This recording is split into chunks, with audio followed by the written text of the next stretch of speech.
In Doomsday, we're likely getting an entire lineup of Doom variants, including a female one. Rumor has it Steve Rogers won't survive the film, and Franklin Richards' real father will turn out to be none other than Victor Von Doom. As the trailer approaches, Marvel keeps cranking up the hype by accidentally leaking more images and clips online. Let's go through them, and trust me, the further we dig, the more Doomsday feels like a repainted version of Kang Dynasty. Dropped a like? Good. According to the same insider who previously leaked Daredevil's real suits, Doomsday will feature multiple versions of Doctor Doom, including a completely unexpected female one. And the main Doom supposedly has a personal vendetta against Steve Rogers, blaming him for the death of his family.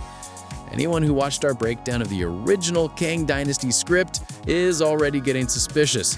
It looks like Marvel didn't overhaul much. They simply swapped Kang for Doom, Ravonna for a female Doom, and the Young Avengers for the Fantastic Four. Naturally, the leaks sparked mixed reactions online, but considering how many characters are rumored to appear, the final battle could end up being a true gift for longtime fans. The main issue is that in the early Kang Dynasty script, Kang turned to the dark side after his wife and children died. That's why Loki focused so much on his relationship with Ravonna. And now those same story beats seem to have been transplanted directly into Doomsday, just with Doom instead of Kang. Which raises a question: how much did the Russo brothers actually rewrite? According to set rumors, the production barely had a finished script at the start, which made fans wonder, what were they even filming? And now the answer seems obvious. The old Kang Dynasty draft, with Doom edited in and the dialogue slightly reworked. Does that mean the movie's going to be bad? Actually, no. Because, strictly speaking, the Kang Dynasty script was never truly bad. About on the same level as Moon Knight, Shang-Chi, Eternals, and most projects of the multiverse saga. The real issues were usually elsewhere. The wrong directors, films like Black Widow released at the worst possible time, or actors who simply lacked the charisma to pull off their roles. The only genuinely disastrous screenplay was Quantumania, although the first Captain Marvel also struggled heavily with its story. Earlier, Marvel had the habit of acknowledging mistakes and fixing them, but in the multiverse saga, Kevin Feige seems to have flipped the maximum chaos switch. The universe gets shaken up and rewritten constantly. Still, the Kang Dynasty script we summarized for you works fine with a few cosmetic tweaks. Watch this closely. The leaks mention various versions of Doctor Doom, but that doesn't necessarily mean different actors or a copy-paste of the Kang variants. In the comics, Doom is famous for his army of Doombots, fully functional robotic duplicates used for everything from bodyguard duty and diplomacy to acting as decoys and disposable stand-ins. In many storylines, when the Avengers defeat Doom, it turns out they only destroyed a Doombot, while the real victor was plotting elsewhere. The twist is that many Doombots don't even realize they're robots. Their memories are wiped, and they genuinely believe they are Doctor Doom. One of the best examples is the comic books of Doom. A Doom imprisoned in a cell recounts his entire life to a journalist. His gypsy childhood in Latveria, his rise to power, personal tragedies, all to craft a dramatic biography. Only at the end, it's revealed the storyteller was a Doombot, shaping public perception for the real victor. He even removes his mask at the end to drive the point home. The comic is fantastic and one of the best Doom narratives out there. And this idea fits perfectly with what we've already heard about Doomsday. As mentioned in previous videos, Marvel wants to give Victor some Darth Vader elements, making his armor essential for survival. So Doombots aren't a Kang clone at all. They're a natural extension of Doom's identity. They also prevent the film from repeating the old faceless horde mistakes of Age of Ultron and Infinity War. The Chitauri, Ultron drones, Thanos' minions. It's far more compelling to have numerous Doombots that different Avengers teams can face. And it adds intrigue. You never really know whether a character is speaking to the real victor or another robot. And if the movie truly adapts the Kang Dynasty storyline, a Doom versus Captain America encounter is practically guaranteed. Remember the moment in Quantumania where Kang tells Ant-Man he killed an Avenger with a hammer? Many viewers found that odd. He probably wouldn't confuse Thor with anyone else. But Steve Rogers? Absolutely. He is just a human who once carried the hammer while returning the stones.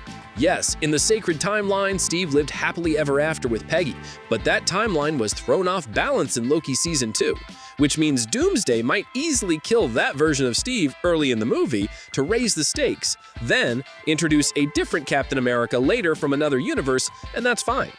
Now for the most explosive rumor. A Reddit user claiming to work at Disney's marketing office in Toronto wrote that the post-credit scene of the upcoming Fantastic Four is crucial for Doomsday. According to him, the big twist is this. Franklin Richards is actually the son of Dr. Doom and Sue Storm. This isn't about the Franklin we'll see in the upcoming film. According to leaks, in the universe where the Downey Doom comes from, Victor was married to Sue Storm, and their child, that version of Franklin, was born there. Later, because of Steve Rogers' actions, Doom's entire family died, which means that the post-credit scene of Fantastic Four will essentially be an emotional reunion between a father and the son he lost, possibly for Franklin as well. He too has multiversal awareness and may know that in another reality, he had a completely different father. Insiders claim this will be one of the film's main narrative threads. Doom's backstory will be shown in detail, and viewers are supposed to see him not as a cartoonish villain, but as a broken man who lost everything he cared about.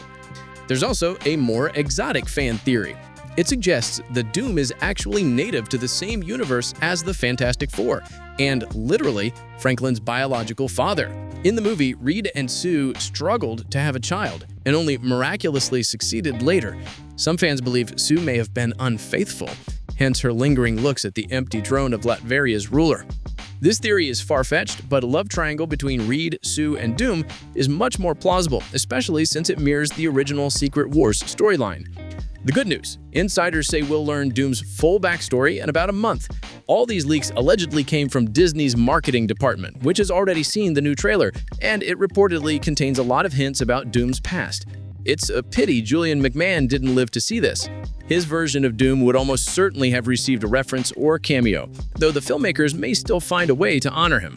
And now, the wildest rumor from less reliable sources, but impossible to ignore. It claims the Russo brothers already spoiled the film's biggest twist at Comic-Con. They openly said Robert Downey Jr. is playing Victor Von Doom, which led to the theory that his true canonical role in the multiverse isn't Iron Man, but Dr. Doom himself, meaning the MCU is the only universe where Downey plays Tony Stark. In every other timeline, he becomes Victor Von Doom. Far from devaluing his legacy, this idea elevates it because Doomsday would be showing that the sacred timeline was truly unique and that Tony Stark was one of a kind, even by multiversal standards. After all, he was the only version who managed to defeat Thanos, while across most of the multiverse, Thanos wins. Exactly what Doctor Strange hinted at back in Infinity War. And here's the key point. This neatly ties back into the entire history of the MCU. In other universes, Doom isn't some emotional copy of Tony Stark. His life unfolds along a completely different trajectory. He isn't seduced by the dark side, he simply grows into someone who solves problems more ruthlessly than Tony ever would. He's not born evil. His circumstances push him to make choices that look darker from the outside. According to insiders, Doomsday will heavily lean into this idea. Not every villain starts out as one. Some simply run out of better options. And honestly, the concept is brilliant. Marvel gets a storytelling engine with almost unlimited mileage. First, they no longer need to stage another emotional farewell tour for Downey. Instead, he can stay in the franchise as Doom, a layered, long-term character, not just a limited edition cameo for financial emergencies. Doom can remain in the background even after Secret Wars, ready to step back into the spotlight whenever the plot demands it. Second, this setup creates a graceful solution for introducing a new Iron Man after the universe-wide reset. The regular Tony Stark, the one who loses to Thanos in most realities, can appear with a new actor and a slightly revised origin. Kevin Feige has said more than once that he wants new versions of Tony and Steve in the next saga, and this Doom origin twist allows that transition to feel natural, not cheap or forced. We've spent a decade watching the exceptional Stark. After Secret Wars, we meet the baseline Tony who existed in the majority of timelines. This idea becomes even more appealing if the rumors are true that the Russo brothers might return to oversee the upcoming mutant saga. A month ago, reports suggested Feige wanted fewer reckless experiments and more stable creative foundations. Keeping Doom around and maintaining a bridge with the Russos fits that philosophy perfectly. It sounds almost too good, but the entire plan hinges on one thing: the success of Doomsday. If the film crashes, the industry could snap back to the early 2000s when studios treated shared universes like radioactive waste. And whatever you think of Feige or Marvel, nobody wants that outcome. So we wait for the trailer. Fingers crossed Marvel still knows how to surprise us. And you, tell us in the comments what you think about this reimagined origin for Dr. Doom. That's all from me for now. See you in the next video.